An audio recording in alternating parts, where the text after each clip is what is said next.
બચુની બેનપણી અને વશના જે ક્લેશ થયો એમાં એક જબરજસ્ત ટ્વિસ્ટ આવ્યો છે.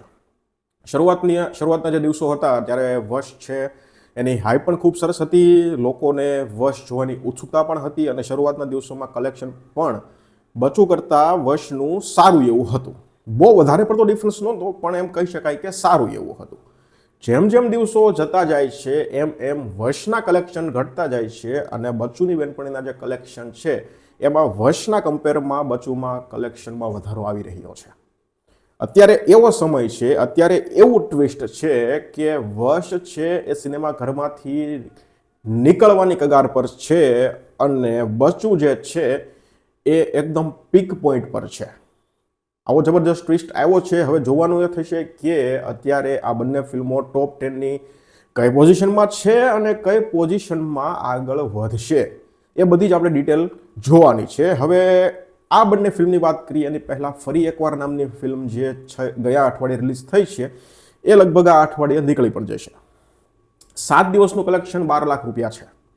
આનાથી વધારે મેક્સિમમ લાઈફ ટાઈમ 15 લાખ રૂપિયા થશે. ભયંકર ખોટ આવી છે. નાનખટાઈ બાદ ફરી એકવાર ફિલ્મ જે છે એ ભયંકર ખોટમાં સપડાઈ ગઈ છે. બચુની વાત કરીએ તો માઉથ પબ્લિસિટી દેખાય છે. માઉથ પબ્લિસિટીથી જ આ ફિલ્મના જે કલેક્શન છે એ અત્યારે ચાલી રહ્યા છે. 26 દિવસનું આ ફિલ્મનું કલેક્શન આવ્યું, 26મા દિવસે આ ફિલ્મનું કલેક્શન આવ્યું છે 36 લાખ રૂપિયા. ટોટલ કલેક્શન 10 કરોડ અને 40 લાખ રૂપિયા આ ફિલ્મનું નેટ થઈ ગયું છે 26 દિવસનું. એક મહિનો પૂરો નથી થયો પણ આ ફિલ્મનું જે કલેક્શન છે 26 દિવસની અંદર જ 10 કરોડે પાર થઈ ગયું છે. વશની વાત કરીએ તો હિન્દી લેંગ્વેજમાં છેલ્લા 6 દિવસની અંદર આ ફિલ્મનું કલેક્શન રોજ 1-1 લાખ રૂપિયા આવે છે છેલ્લા 6 દિવસથી. ગુજરાતીમાં છેલ્લા 6 દિવસથી જોઈએ તો 5 લાખની ઉપર નથી ગયું કલેક્શન.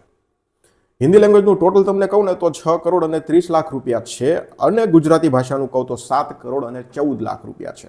એટલે હવે લગભગ આ ફિલ્મ છે એ નીકળવાની કગાર પર આવી ગઈ છે. બંને ભાષાનું ટોટલ કલેક્શન કહું તો 13 કરોડ અને 44 લાખ રૂપિયા વશનું કલેક્શન છે.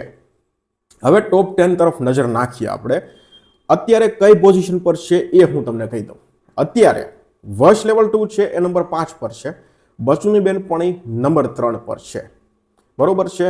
હવે બચુને નંબર 2 પર જવું છે અને વશને નંબર 4 પર જવું છે તો કેટલું કલેક્શન જોશે એની વાત હું કરી દઉં.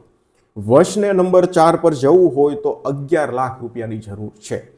ગુજરાતી ભાષામાં 11 લાખ રૂપિયા કલેક્શન જો હવે આવશે વશનું તો એ નંબર 4 પર આવી જશે. અત્યારે નંબર 5 પર છે. અને બચુને નંબર 2 પર જવું હોય તો 1 કરોડ અને 70 લાખ રૂપિયા જોશે. 1 કરોડ અને 70 લાખ રૂપિયા જો કલેક્શન બચુને મળશે તો બચુ ટોપ 10માં નંબર 2 પર જશે અને all the best Pandya number 3 પર આવી જશે. આ રીતની પોઝિશન અત્યારે છે. તમારો શું મત છે કે બચુ છે એ નંબર 2 પર આવશે, વશ છે એ નંબર 4 પર આવશે કે અત્યારે જે પોઝિશન પર છે એ બંને ફિલ્મો ત્યાં જ ટકી રહેશે?